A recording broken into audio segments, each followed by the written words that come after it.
vous observez l'apparition de taches, de rougeurs ou de démangeaisons et cherchez à en connaître la cause. Nous discuterons dans cette vidéo sur les 6 maladies les plus courantes de la peau. 1. L'eczéma. Cette affection peut toucher n'importe quelle zone de la peau. Il existe différentes formes d'eczéma mais la plus courante est l'eczéma atopique. Les symptômes les plus courants sont les démangeaisons, les rougeurs, la présence de vésicules ou cloques ainsi que la peau sèche. La peau enflammée peut devenir rouge sur une peau claire, et brun foncé, violet ou gris sur une peau foncée.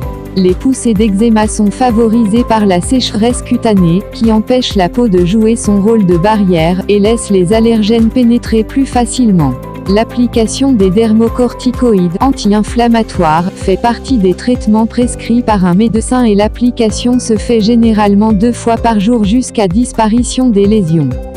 La rosacée. La rosacée est une maladie de peau courante qui touche principalement le visage. Elle provoque des rougeurs sur le nez, les joues, le front et le menton. Il peut également y avoir de minuscules vaisseaux sanguins brisés et de petites bosses rosées remplies de pus. La cause de la rosacée n'est pas exactement connue, même si la génétique, le système immunitaire et les facteurs environnementaux peuvent tout jouer un rôle. Certains facteurs déclenchants peuvent aggraver les symptômes, en particulier l'alcool et les aliments épicés, mais aussi le fromage, la caféine, les boissons chaudes, l'exercice vigoureux, le stress ou encore le soleil. Cutanée. Il existe de nombreux types d'infections fongiques affectant la peau et les ongles. Il s'agit là d'un type de mycose. Les formes les plus courantes sont les suivantes. Pieds d'athlète, les symptômes comprennent des démangeaisons et des plaques blanches entre les orteils. Il peut également y avoir des plaques rouges, douloureuses et squameuses sur les pieds. La peau peut se fissurer et saigner. La teigne peut apparaître n'importe où sur le corps, y compris sur le cuir chevelu et l'aine. Le principal symptôme est une éruption cutanée rouge ou argentée, sèche, squameuse, enflée et prurigineuse. L'intertrigo est une infection fongique qui apparaît sous les seins, dans l'aine ou dans les plis de la peau. Les symptômes typiques sont une inflammation, une gêne, des démangeaisons et une décoloration. Les mycoses cutanées courantes sont causées par des levures telles que le candida ou les champignons dermatophytes. Pour prévenir ces mycoses cutanées, lavez et séchez toujours vos pieds, portez des collants ou des chaussettes propres tous les jours et changez de chaussures régulièrement. Pour limiter l'intertrigo, gardez la zone aussi sèche et propre que possible. La plupart des infections fongiques peuvent être soignées avec une pommade, un gel, une crème ou une lotion antifongique disponible en vente libre. Psoriasis. Commun et non infectieux, le psoriasis se manifeste le plus souvent par l'apparition de plaques rouges et squameuses, plus ou moins nombreuses et étendues. Le psoriasis est une maladie auto-immune, qui pousse l'organisme à attaquer ses propres tissus, entraînant une augmentation de la production de cellules cutanées. Cela crée une accumulation de plaques de peau sèche et squameuses. Si vous pensez être atteint de psoriasis, assurez-vous de bien hydrater la zone concernée avec une crème émolliente en vente libre. Il est néanmoins nécessaire d'en parler à votre médecin traitant. Il n'existe pas de traitement permettant la guérison de la maladie.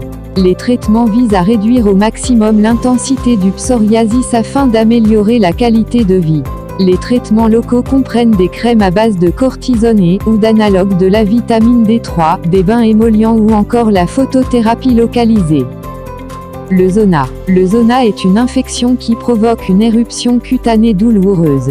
Le premier signe du zona est une sensation de picotement douloureuse. Vous pouvez également avoir mal à la tête et vous sentir mal. Quelques jours plus tard, une éruption cutanée rouge, prurigineuse et tachetée apparaît sur un seul côté du corps, généralement sur la poitrine et l'estomac, mais elle peut également toucher le visage, les yeux et les organes génitaux. L'éruption se transforme alors en cloque qui démange et qui suinte. Le zona correspond à la réactivation du virus de la varicelle qui reste présent à vie dans notre organisme une fois la varicelle guérie. Celui-ci sommeille dans des ganglions nerveux et peut se réveiller, en particulier, dans les situations de baisse de l'immunité, et créer un zona. N'appliquez pas de pansement collant ou de crème antibiotique, portez des vêtements amples et gardez la zone propre.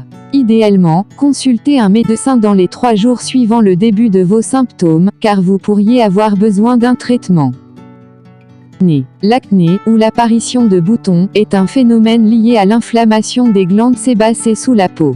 L'acné a de nombreuses causes, le plus souvent due à la puberté et ses variations hormonales, mais elle peut aussi se déclencher à cause de l'alimentation, l'hérédité, la prise de médicaments ou encore d'autres maladies comme le syndrome des ovaires polykystiques. Si vous avez une acné légère, des traitements en vente libre contenant du peroxyde de benzoyle, un antiseptique qui aide à réduire les bactéries, peuvent vous aider. Ne lavez pas les zones de peau touchées plus de 2 fois par jour, car cela peut irriter la peau et aggraver l'acné. Il est recommandé de ne pas percer les boutons, car il y a un risque de cicatrices persistantes. Les changements de mode de vie peuvent également aider, par exemple en évitant le sucre et les aliments transformés, car ceux-ci peuvent augmenter l'inflammation et exacerber l'acné. Si votre acné est sévère et ne disparaît pas, parlez-en à votre médecin traitant, des médicaments sur ordonnance peuvent vous aider. Demandez conseil à votre médecin. Des crèmes et des antibiotiques peuvent parfois être indiqués.